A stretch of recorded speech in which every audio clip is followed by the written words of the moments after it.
যারা বিশেষ করে বিভিন্ন গাড়ি ভাড়া করে নিয়ে আসেন, যাদের নেতৃত্বে গাড়ি ভাড়া হয় এবং গাড়িটা চলে, ওই সব ভাইদেরকে আমি অনুরোধ করছি যে নামাজের সময়টা যেখানে হয়, যাইতে আসতে নামাজের সময় যেখানে হবে, প্রতি ওয়াক্তে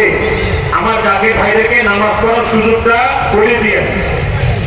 মুমিন মুসলমানদেরকে গাড়িটা থামায়া সময় মতো নামাজটা পড়ে নিয়ে, এটাও তরিকা বোঝাও হবে। যেমন আপনি একটা মসজিদে নামাজ পড়লে ওই এলাকার লোকগুলি জানবে যে এই গাড়িটা গেছিল কোথায়, বলবে যে আক্রোশী গেছিল। এভাবে তরিকা বোঝা হয় না ভাইজান? আর আমাদের যেখানে মিটিং করি, যেখানে মিশন করি,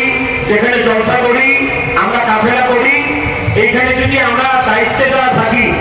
আমরা যদি ব্যবস্থাপনা না রাখি, আমাদের কারণে যদি কোনো মানুষ নামাজ পড়তে না পারে,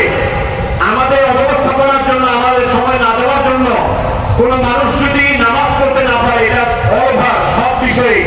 গোটা মুমিন মুসলমানদের উদ্দেশ্যে আহ্বান। আমাদের কারণে যদি কেউ নামাজ পড়তে না পারে, আল্লাহ যদি জিজ্ঞেস করে তোমার সুযোগ ছিল নামাজ পড়তে দেওয়া, তুমি সুযোগ দাও নাই কেন, আল্লাহ তোমার আমরা কি জবাব দিব সেদিন? এটা আমার কারণে যেন কেউ কারণ আমাদের ক্ষতি না হয়, আমার কারণে যেন কারো অজিফা কারণের ক্ষতি না হয়, আমার কারণে যেন আমার পীরের বদনাম না হয়, সেদিন আমাদের খেয়াল রাখা দরকার আছে না ভাইজান?